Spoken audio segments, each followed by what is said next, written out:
Javier Solana está desde hace ya unos cuantos años con nosotros en ESADE, compartiendo su conocimiento, pero sobre todo su sabiduría y su experiencia en estas responsabilidades internacionales.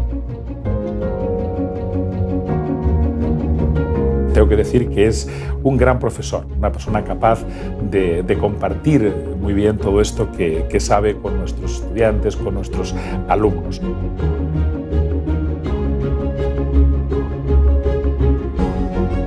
Vamos a hablar con él hoy de todos estos retos y vamos a intentar, a través de toda su sabiduría, entender mejor el mundo en el que vivimos y en el que van a vivir nuestros hijos.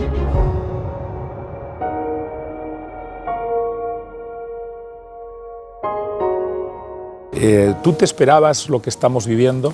¿Tú te esperabas el fenómeno Trump? ¿Tú te esperabas el Brexit? ¿Tú te esperabas el tipo el ascenso de la extrema derecha, las tensiones tremendas en materia de migración que estamos teniendo? No me esperaba que fuera un cambio. Iba a haber, pero no un cambio tan profundo y tan fuera de la dirección que yo esperaba que fuera la dirección del cambio. El siglo XXI empezó de una manera muy particular. El drama fue el 11 de septiembre, que es verdad que es algo que es tan profundo que todavía estamos sufriendo sus consecuencias. 3 años después ya estábamos metidos en una guerra insensata, que fue la guerra de Irak. Una guerra que además se hizo rompiendo lo que se esperaba que se pudiera hacer, que esa guerra se hiciera a través de Naciones Unidas. Y fue una guerra que se hizo sin el consenso de Naciones Unidas, que rompió a los países, rompió a las sociedades, rompió el mundo occidental. Pero volviendo, si me esperaba a Trump, por ponerlo plásticamente, diría que no. Que yo sabía que Estados Unidos estaba cambiando un poco, conocí muy bien, yo he conocido a muchos presidentes, a Bush el padre, a Clinton muchos años, y además con una relación muy intensa, con Bush, que tuve también una relación muy intensa, que estuve en algunas situaciones diferentes, en posiciones diferentes que él, y a Obama, y luego a Trump, que no le he llegado a conocer personalmente. Pero sí, el momento Obama, el primer momento Obama para mí fue un momento de gran esperanza. Sí. Hay quien dice que esa es la esperanza que genera también, en cierto modo, el fenómeno Trump, o que tiene que ver con el fenómeno Trump, ¿no? Es posible, no hay que olvidar que es la primera vez que llega una persona de color a ese puesto y bueno, el racismo, con al mundo, claro, y con esa mirada. Exacto. Y con que el racismo americano es muy profundo, y yo creo que sí, que alguna herida psicológica dejó. No sé si suficiente para que Trump fuera el próximo presidente. Yo creo que Trump está más ligado a la crisis económica. Mira, si a mí me preguntaran ¿cómo crees que va a ser la América post-Trump? Yo pues no lo sé, pero lo que sí sé es que se parecerá muy poco a la América pre-Trump. Es decir, que esto no es un paréntesis, sino que la época Trump deja algunas marcas muy claras. Y la más importante, a mi juicio, es las relaciones con China. En este periodo de tiempo, China ha crecido, China ha tomado una presencia mundial mayor, los temas de comercio se han vuelto a enfermar, digamos, o a tensarse. Yo creo que Estados Unidos hoy tiene una preocupación sobre China que no tenía tan claramente Obama, digamos. Y yo creo que eso no es Trump, es algo más que Trump.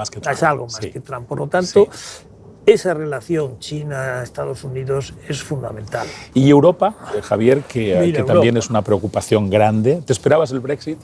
No me esperaba el Brexit. Y casi no me lo creo todavía, vamos. Pero la salida de Inglaterra genera, a mi juicio, problemas serios también a la estructura europea. Ese punto raro, por llamarlo de alguna manera, que tenía el Reino Unido con las islas, etcétera, etcétera, yo creo que contribuían a hacer una Europa más rica. Yo creo que es una extraordinaria pérdida y que va a resentir el futuro de la Unión. Bueno, yo eso ya no te lo sé decir, porque a lo mejor resulta que la salida de Inglaterra, que era un socio con una cierta incomodidad para algunos, puede que obligue también a una mayor integración. Yo creo que sería alrededor del Eurogrupo, yo creo. Y yo eso sí lo veo con gran simpatía y con gran esperanza de que eso vaya a ser una realidad. ¿Y qué me puedes decir de países que están al lado nuestro y que yo siento que no tenemos la capacidad de enfrentar en la medida de los desafíos que tienen? El mundo árabe, África, y con los que si no tenemos un arreglo de desarrollo compartido y de mediano a largo plazo van a ser un foco muy difícil de tensión. Mira, Siria, la guerra de Siria, lo que ha sido para Europa, no nos implicamos, pero la guerra de Siria ha sido para Europa el tema más grave, que ha puesto en una situación más grave a los valores fundamentales de Europa, y eso es la migración. Cuando llegaron 2 millones de personas de Siria es porque estaban en guerra y venían a buscar la paz. Y pasaban.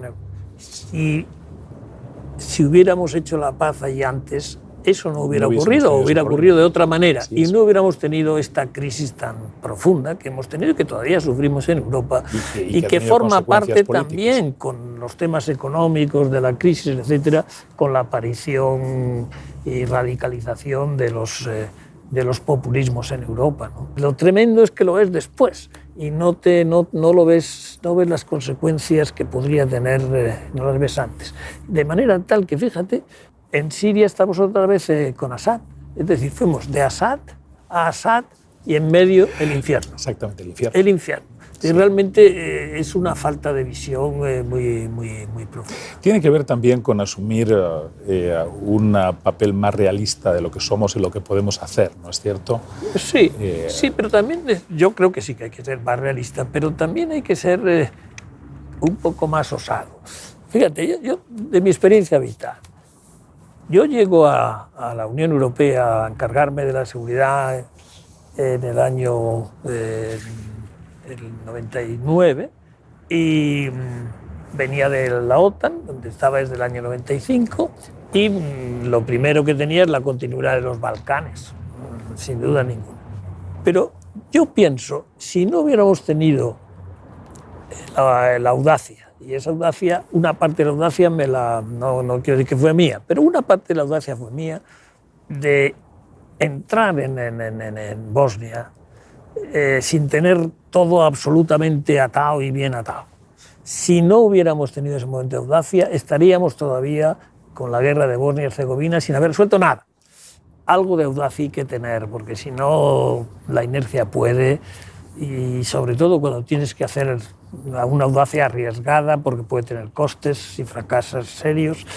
Pero yo, en el ejemplo de los Balcanes, lo vi clarísimamente. Si no nos tiramos a la piscina, nunca nos tiraremos. No, y yo tengo la experiencia de que las veces que me he tirado a la piscina siempre he encontrado agua. Llevas ya unos cuantos años en ESADE, en un rol un poco distinto. Yo te recuerdo una vez hablando de que a ti te gustaría estar en lugar de un think tank en un do tank, que es un poco tu espíritu, lo que sale de tu carácter y tu trayectoria, ¿no? Pero yo creo que estar en ESADE te ha permitido conocer un poco las expectativas de nuestros estudiantes y de los chicos y también, obviamente, de los directivos que pasan por aquí. Lo estoy pasando muy bien. Soy muy feliz. Me gusta mucho enseñar, siempre lo fue. Para mí, yo fui un buen profesor de física, fíjate, y siempre he tenido esa vocación de investigación, aunque eran las ciencias duras, pero estoy muy contento. Y estoy muy contento también porque estoy siendo capaz de transmitir lo que yo vi de mi vida, corregido y aumentado por las partes buenas, sin exagerar nada ni decir mentiras, pero sé meter un poquito más explicar las cosas con un poquito más de esperanza y sobre todo relacionándolas las unas con las otras. Yo creo que entender la relación, entender por qué pasa esto, por qué había aquello, es una cosa que para mí los estudiantes lo aprecian enormemente. Y si además puedes decir yo estuve allí, bueno, eso ya es la bomba para el estudiante, ¿no? Esa sensación que creas entre el profesor y el alumno.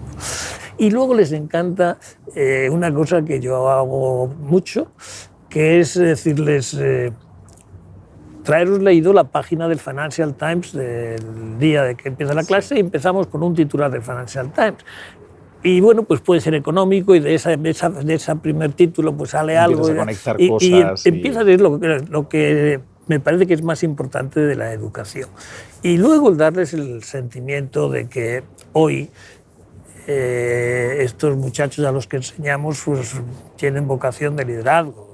Y el que conozcan el mundo, el que sepan que hay otro, y que el otro puede ser distinto, y que el otro ha sufrido mucho, y que el otro fue muy importante y que no está, que China, por ejemplo, que China fue la primera potencia mundial ayer y que vuelve a serlo. Decir que conocer el mundo, conocer lo que son los países, es fundamental para en el mundo globalizado poder hacer cualquier cosa. Yo lo digo todos los días, sois unos líderes, habéis tenido mucha suerte y tenéis que devolver algo de lo que os han dado. Así que si queréis ser líderes, prepararos para ser líderes, que dan, no solo que reciben. ¿Cómo podemos avanzar hacia un pacto social que implique un capitalismo responsable, pero que involucre a las empresas? Mira, yo creo que la manera más eficaz, seguramente, de avanzar sería a través del cambio climático. El cambio climático necesita de todos. La visión a largo plazo yo creo que es fundamental. Sin visión a largo plazo es muy difícil resolver el corto plazo, a mí me parece. Y el cortoplacismo me parece una cosa terrible, porque tenemos una obligación de hacer el mundo mejor, y para eso hay que hacerlo un poquito mejor todos los días, no en todo, pero en alguna cosa. Nos podríamos ir a la cama diciendo, pues una cosita nos ha salido bien, ¿no? Una frase que me gustó sobre la empresa ciudadana, que realmente no está muy bien definida nada, pero es una empresa que además de ganar dinero, además de tal, se involucra en la sociedad, se involucra en la sociedad como un actor.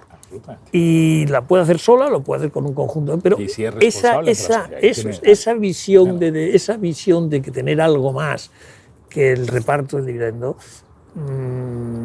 para los otros, me parece que eso nos lo va a obligar a hacer también el cambio climático.